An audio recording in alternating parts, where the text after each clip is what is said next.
What's up, guys? Welcome back to Newswave. So with the intrigue around this flash cartridge for the Nintendo Switch at an all-time high online, we are getting closer to these things getting shipped out to reviewers so we can actually find out if it's a real thing.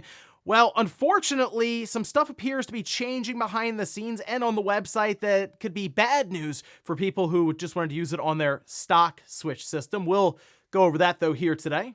Also, we are going to be talking about a very, very interesting leak that's hit retailers around the PlayStation 5 with the new controller that could solve basically the biggest issue people have with the DualSense. And we'll also be taking a look at PlayStation Plus Extra and Premium for the month of January to see if Sony finally decided to tap into that PlayStation 2 emulator. Guys, if you enjoy these videos, make sure you hit that like button, helps out a ton. And if new here to the Spawn Wave channel, make sure you subscribe down below. And we're going to start today with SEGA and new leadership for SEGA America and SEGA Europe. We can see this posted up over on VGC, where they say Shuji Yatsumi has been appointed as president, COO, and CEO of SEGA America and Europe. Now, what's interesting is they kind of go into the history for Mr. Yatsumi, and it goes all the way back to launching the original PlayStation, helping launch the Sega Dreamcast outside of Japan, and then also discussing their part with some of the more classic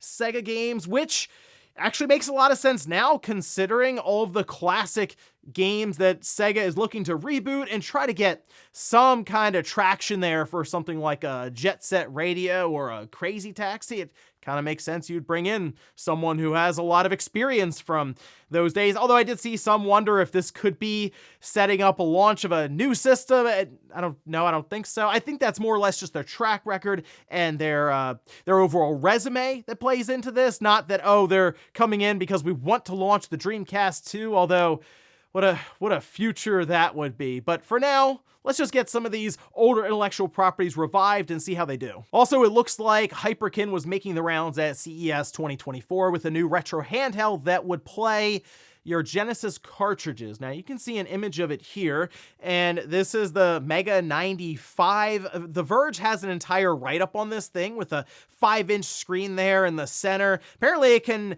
connect to a dock and plug into a TV. It has a USB-C on the bottom, 10 hours of battery life per charge. They have a screen that goes between 4:3 and 16:9 modes, and it's harder and harder to recommend these to people now, especially with really the breakthroughs we've seen with the handheld emulation scene, when you can get a Miu Mini and it's like $60 and it would play a lot of Genesis games. I know that's emulation, but Hyperkin has already talked about how this is not FPGA, nothing like that. And I think it'll probably try to aim for the sub $100 range, which has me questioning some of the quality around the device. And you'd be using your Genesis cartridges that you're not going to travel around with a whole tote of those necessarily. So I feel like these handhelds in particular had a certain place in time where it made sense years and years ago, but now just there's so many more convenient options. But if you're someone who wants to play your cartridges on the go in a handheld, it appears Hyperkin is still going to be taking a shot at some of those systems. Don't know pricing or release date, just seemed like they wanted to show off the idea at CES this week. Oh, and we have some unfortunate news for one of the most impressive Nintendo 64 ports I've ever seen, and that was for Portal. It was dubbed Portal 64. Well, over on the creator's Patreon page, they did post this message up. It was then shared on Twitter just to let people know what was going on, and it appears that they were in communication with Valve about the future of this project, and because the project depends on Nintendo's proprietary libraries, they've asked them to take the project down because you're concerned, if you're Valve, that Nintendo might come looking for someone to talk to about this, like, hey, they're using our proprietary stuff.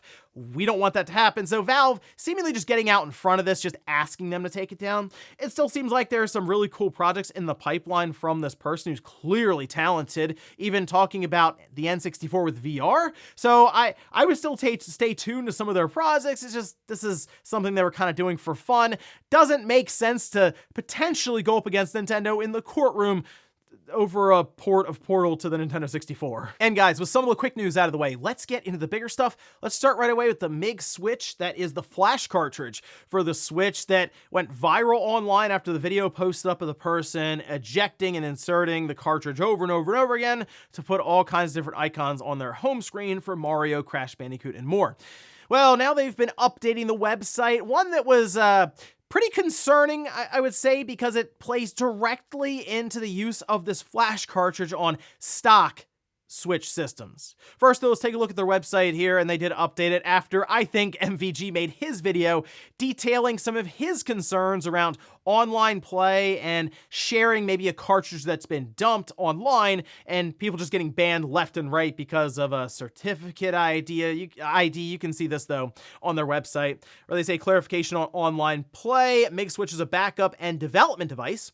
As such, we only support and guarantee your gaming with your own game's backups. This applies to online too. If you want to play online with the full MIG Switch warranty, you need to use your own dumped backups with genuine certificate, UID, and card set ID. It's very important because if you're Nintendo and you see 50 different devices using the same certificate, yeah, you're just going to start banning everyone, and that would be a whole thing that would happen there.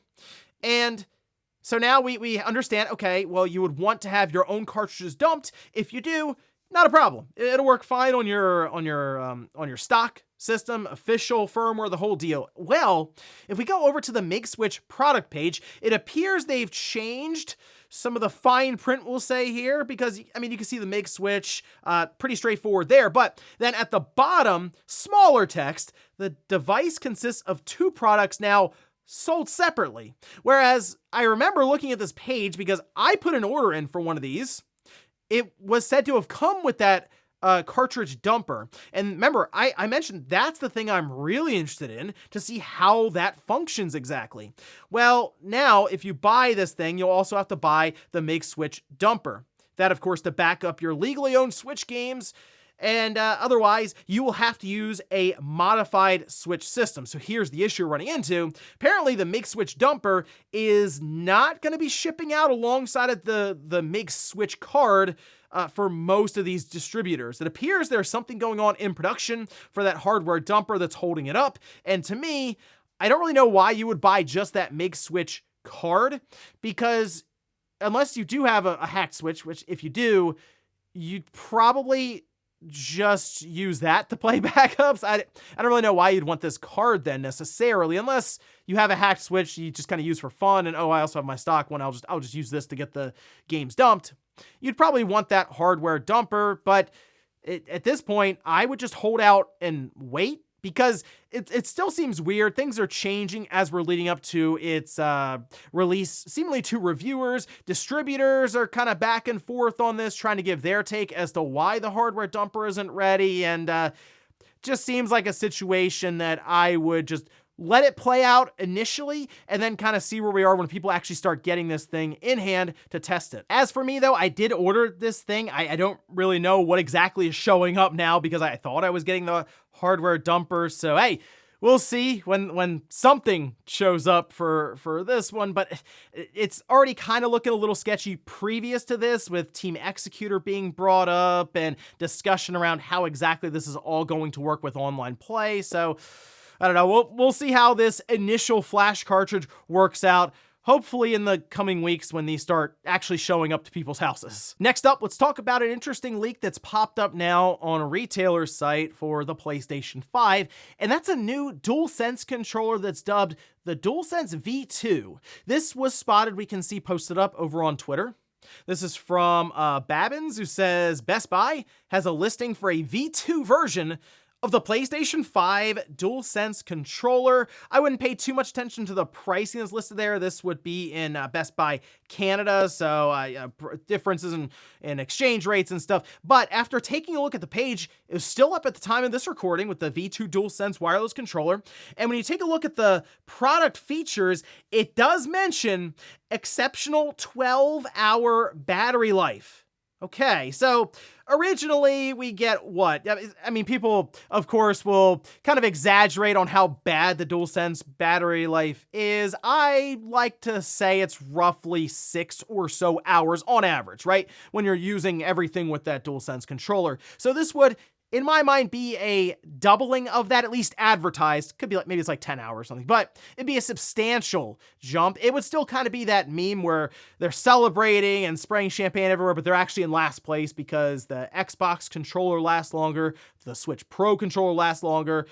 But this would be at least a noticeable improvement, and this wouldn't be a shocking thing to happen. It happened with the DualShock 4, if you remember. We got a revision of it actually, I think 3 years in, I think it was 2016, like that holiday.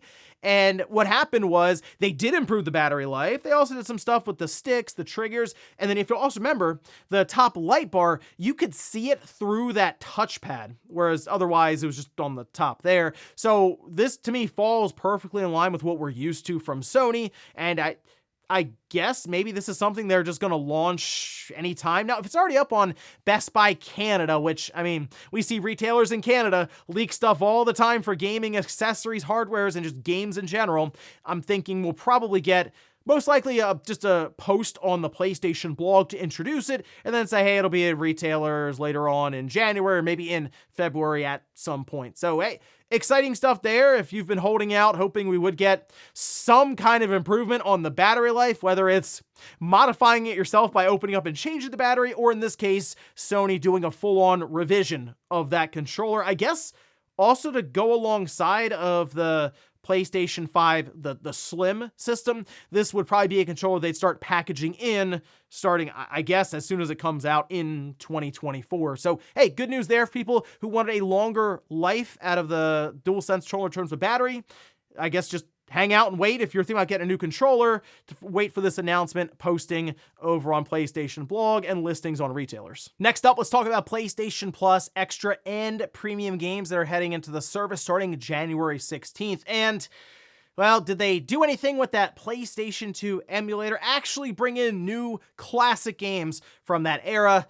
Let's find out. Let's start, though, here at the top. These would be part of the PlayStation Plus Extra tier, and it does start with Tiny Tina's Wonderlands. That'll be going in PS4 and PS5. That's the next level edition.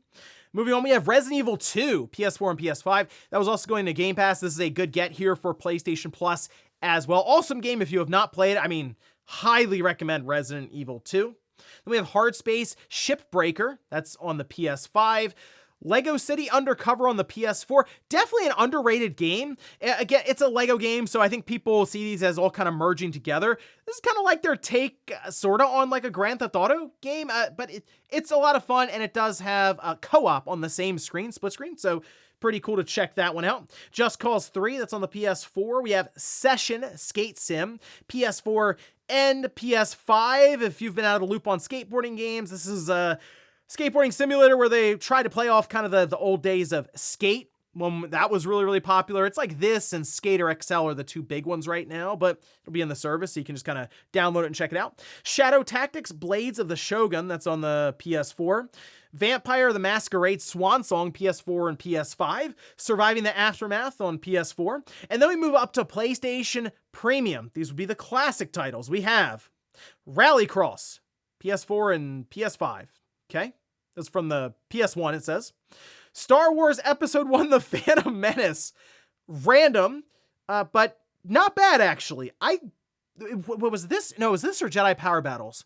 Might have been this one. I remember renting way back in the day. So, I mean, it's what I remember was like a action adventure style game where you have lightsabers. So there you go. Sure that probably aged poorly, but it'll be fun to turn on and see how crunchy it is. Street Fighter 30th Anniversary Collection. That's a good one, but this is kind of where we run into the situation with what Sony's really doing with Premium, which they also have Legend of Mana and then Secret of Mana. They're not necessarily putting PS2 games in. They're taking games, I mean, in this case, not as much, but like they take games that would have come out on the PS2 back in the day, but they've been ported to the PS4, run it through backwards compatibility, and that's your classics game. Collections seem to be a big thing they're doing now. We see Street Fighter, they've done it with Mega Man. I'm still waiting for that full-on brand new PS2 game, well, brand new to the platform, to the service that we haven't seen before, run through a PS2 emulator. That's still like the last thing I want to see from a service that's only increased in terms of cost. I was hoping that would also mean that we would see something like that PS2 emulator with different games that we haven't had previously, some new offerings. This lineup isn't bad. Overall, I would say it's pretty good for extra and premium. Just waiting for that last piece of the puzzle with the PlayStation 2. But these will all be live on January 16th. Absolutely check out something like Resident Evil 2, and I will throw Lego City Undercover in there one more time if you're just kind of glossed over it because of the Lego name in front of it. And in our last bit of news, let's talk about something odd that's going on right now with the Nintendo Switch, specifically physical cartridges that are going out of print. And it's not necessarily uncommon for games to stop retail releases. Really, you only have so much you can manufacture at any one time, and after a while you start to realize that the game sales slow down almost to a crawl, and it's like, well, why are we printing and sending out so many copies every quarter, every month or something there?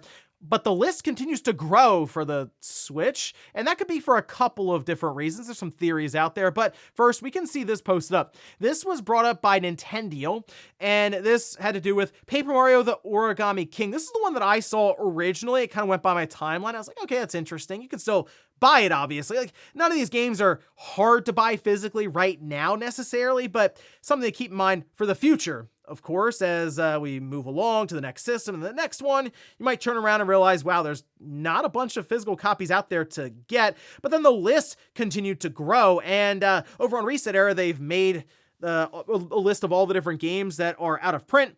And I mean, like, we have Metroid Dread already in there, Pikmin 3 Deluxe, Kirby Star Allies, New Super Mario Bros. U Deluxe, Fire Emblem Three Houses, and apparently Fire Emblem Engage. That one caught me a little off guard. It's kind of fast, it feels like, for that to happen. Mario Strikers Battle League, Super Mario Maker 2, Splatoon 2, Super Mario Odyssey. Some of these games are pretty good in terms of evergreen sales, so that's why I'm seeing this. I'm like, that's kind of odd. Now, the running theories outside of just Nintendo has to free up manufacturing space, and like they have to pick and choose. We're not going to produce these forever. Which ones do we cut out now? Especially leading up to the next generation, we assume at the end of this year. The theories could be, for example, they're going to introduce Nintendo Selects. They've done this in the past, where they introduce a whole new line, new box art.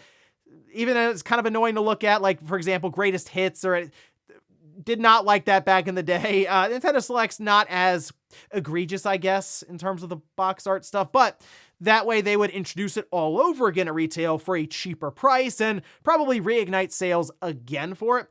The other thing could be that they are working to redo the box art for their next-gen system that is backwards compatible, and Microsoft's done this with Xbox 360 games. If you bought Skate 3 at retail, Bully at retail, comes in an Xbox One case, but it's an Xbox 360 disc inside. So Nintendo could, of course, be doing this with just the regular Switch cartridges, change it up in terms of the box art, branding the whole thing, and then relaunch it alongside the new system that will play those cartridges. It's just a very large number of games that are going out of print, some of them pretty quickly. So it's hard to dispute the fact that something is going on here. So I guess let me know your best theories down below in the comments. And before we go to the comment of the day, we're going to take a look at the poll that I posted up yesterday, where I ask, when do you think the next Nintendo Direct will be? Oh, February is the leading month here. It makes sense, 62%, then March at 23%, and then the rest are pretty much locked up, 4%, 5%, and 6%. So I am expecting one in February, but I think we all are, as we see with this poll. So it wouldn't shock me if Nintendo decided to just go till March and just filled in the next month and a half, 2 months maybe, with just Twitter announcements here and there, whether it's for dates or maybe a new game. Nintendo's in a very weird spot right now because we all figure they're preparing the announcement of their next system. So to have a Direct a few months, a month maybe even, before that announcement, that's going to be a very awkward Direct. It's be an elephant in the room that they just refuse to acknowledge. So it'd be easier to not even set themselves up at all, go through the rest of this fiscal year into March, and then close the year out, start the new year with a big direct, and then also reference and at least mention in some way the new system they're looking to launch later on this year. And we'll finish up with the comment of the day, as you're seeing here. This is from Poyup, who says 8 gigabytes of RAM would be double the current Switch. Probably more importantly, though, is the speed. I think MVG did a video overclocking a Switch and saw that the memory speed was one of the most impactful overclocks for Tears of the Kingdom. Yeah, that, I guess technically if you compare it to themselves, yes, that is double. 4 to 8, sure, I see that. But in terms of RAM, you're correct. When I talk to people like MVG or other developers, the thing that comes up is the memory bandwidth for the Switch. That's the biggest bottleneck, and as you mentioned, MVG shows it when it comes to overclocking things on the memory side. Just getting information back and forth faster, or of course, increasing that bandwidth should make games run and even look better. That is the biggest thing that I think Nintendo needs to improve, and that they obviously, I would have to say, they understand. They develop games for the system. They should know where the bottlenecks are. And then Nintendo also will go out and talk to third-party developers. They don't just have their head in the sand with that sort of thing. And Nvidia also running development. I feel like pretty much everyone around the system understands what needs to improve, and that being the biggest one. But I don't know, 8 gigabytes, I still feel like if Nintendo looks at this next system as maybe a full 10-year system, maybe they just go, you know, we'll push it to 12, we future-proof it somewhat, and then we don't have to do this weird thing midway through where we feel like we may need to do a Switch 2 Pro or something like that. But definitely something to keep in mind. 8 gigabytes of RAM, certainly not out of the question. And ladies and gentlemen, that's going to do it here for Newswave. If you enjoyed this video, guys, hit that like button. If not, hit the dislike. Leave comments down below about everything we talked about here today. Where's the MiG Switch situation? Getting a little sketchy over there again, especially with the hardware dumper not being ready. Let me know if that puts you off from this device currently, since you wouldn't really be able to use it unless you have a hacked Switch system. And then also, what about Sony and this leaked DualSense V2? Are you interested in getting this new controller that apparently will push battery life up to 12 hours? Thanks guys for watching, and I'll see you next time.